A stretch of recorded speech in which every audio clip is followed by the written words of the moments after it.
A paz do Senhor, meus irmãos, que Deus em Cristo Jesus vos abençoe. Amém? Bom, já faz uns dias que eu não posto nenhum conteúdo aqui no nosso canal devido a algumas correrias, e alguns contratempos que nós tivemos. Acho que faz umas 2 semanas. Nós tivemos alguns contratempos, algumas correrias familiares, mas graças a Deus o Senhor tem nos abençoado e nós estamos de volta hoje. Hoje eu quero colocar para você alguns trechos, não vou colocar o vídeo inteiro, mas vou colocar para você alguns trechos de um vídeo que eu postei hoje no meu status do WhatsApp. São algumas opiniões minhas, algo que Deus tem colocado em meu coração e algo que eu tenho visto no decorrer do tempo, e principalmente agora neste tempo que nós estamos enfrentando. E aí você pode deixar o seu comentário e dizer também o que você acha. Talvez os nossos pensamentos venham divergir, mas que nós possamos ter sabedoria da parte de Deus para sabermos enfrentar este momento. Amém? Que Deus em Cristo Jesus te abençoe. Fique com o vídeo. Se você gostar, não esquece, se inscreve no canal, curte, comenta e compartilha com mais um amigo. Amém? Fica com o vídeo aí. Deus abençoe. Na realidade, eu quero levantar uma questão aqui nesse vídeo aqui, e aí você responde nos comentários aí o que você acha. Você acredita que a igreja da atualidade está sofrendo perseguições? A igreja brasileira, não estou falando de outras igrejas, estou falando da igreja brasileira. Você acredita que a igreja está sofrendo perseguições? Talvez você me pergunte o porquê que eu esteja fazendo este questionamento. Durante esta última semana, eu tenho visto alguns irmãos, alguns pastores, algumas pessoas de renome usarem este termo, que a igreja está sendo perseguida no Brasil.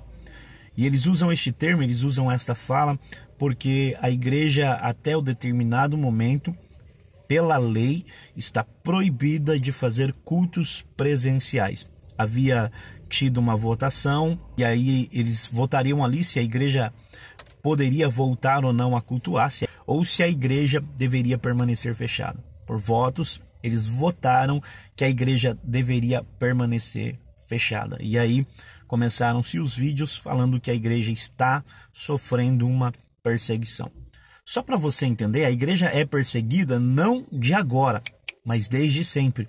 Independente de um vírus ou de uma pandemia, a igreja sempre foi perseguida e a igreja sempre foi odiada por aqueles que não gostam de ouvir a verdade bíblica. Hoje, neste momento que nós enfrentamos uma pandemia, vou dizer algo meu, viu? Não vejo a igreja como uma igreja perseguida. Não vejo perseguição neste momento de os templos estarem fechados. Embora estas pessoas tenham usado e estejam usando de política para permanecer com a nossa igreja fechada. E também aproveitam, irmãos, para incitação ao ódio. Por quê? De um lado estão aqueles que não querem que a igreja feche e do outro aqueles que querem que a igreja permaneça fechada. Aqueles que brigam pela abertura da igreja, os cristãos, colocam os seus pontos de vista, colocam os seus estudos, colocam tantas coisas diante daqueles que estão lhe ouvindo para tentar convencê-lo de que a igreja é necessária, enquanto outros disseminam o seu ódio mostrando que os cristãos não estão se importando com ninguém por causa da abertura da igreja, por causa da abertura do templo.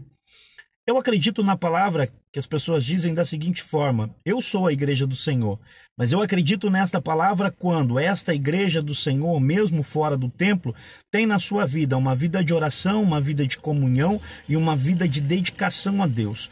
Quando esta pessoa que se diz igreja vai até aquele que está precisando, seja ele um enfermo, necessitado, levando a ele aquilo que ele tanto precisa. Não é isso que o apóstolo Tiago diz? Que a verdadeira religião, a religião pura e imaculada, é fazer a vontade de Deus como? Visitando os órfãos, as viúvas e aqueles que realmente precisam. Algumas pessoas hoje se tornaram crentes de templo, cristãos de templo. E outra coisa, irmão, que eu não queria nem entrar aqui nesse vídeo, mas eu preciso falar. A igreja perdeu o foco há muito tempo, e me perdoe você que pensa de outra forma.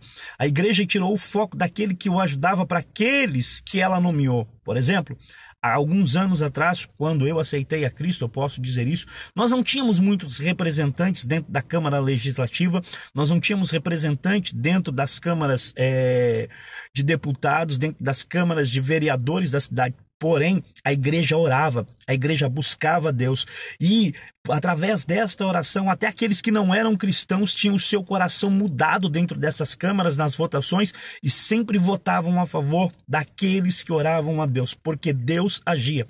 Hoje, nós chegamos em um ponto de que confiamos tantos naqueles que nós colocamos lá dentro, que nós não precisamos orar, é simplesmente ir lá e pedir um favor para que eles possam interceder por nós, para que eles possam votar ao nosso favor, né? É uma troca de favores, como eu já falei em um outro vídeo aqui, né? As pessoas estão trocando favores, olha, eu te coloquei lá, agora você faz isso por mim, quando na realidade a igreja sempre foi e sempre será dependente de Deus. Por mais que nós tenhamos pessoas lá dentro, que nós elegemos através de voto comum e que pode representar a gente lá, nunca seremos dependentes deles. A igreja nunca será dependente do homem, porque a partir do momento que a igreja se tornar dependente de um homem que ela colocou em qualquer lugar, esta igreja perecerá. Porém, enquanto a igreja tornar-se dependente de Deus, do Deus a qual ela decidiu servir, do Deus a qual ela decidiu seguir, esta igreja vai prosperar. Não importa se nós temos ou não temos representantes dentro de qualquer ala da justiça, dentro de qualquer área da política, se nós não tivermos representantes ali, nós temos um representante no céu que se chama Deus, Jesus Cristo. A Bíblia diz que Ele é o nosso advogado, e se nós orarmos a Ele, irmãos, Ele é poderoso para intervir em todas as situações. Porém, a igreja brasileira, escute o que eu estou falando, a igreja brasileira deixou de depender de Deus para depender de políticos, daqueles que ela elegeu, trocas de favores, e por isso estamos perecendo, por isso a igreja está sofrendo afronta. E sobre a perseguição da atualidade, eu não acredito nela. Eu acredito que alguns líderes estão se aproveitando neste momento para buscar para a igreja privilégio.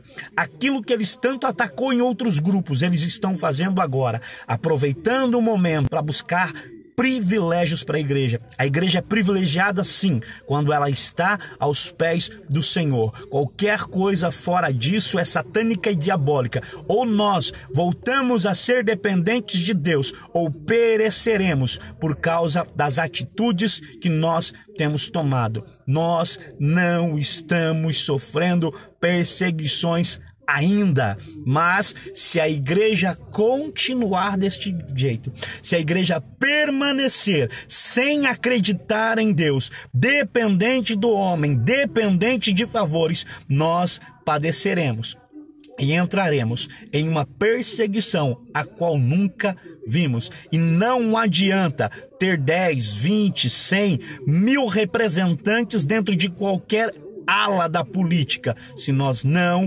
dependermos de Deus, a igreja irá perecer. É só um desabafo e essa é só a minha opinião. Ou voltamos para Deus, ou pereceremos no meio deste deserto. Forte abraço, fique com Deus, que Deus em Cristo Jesus te abençoe.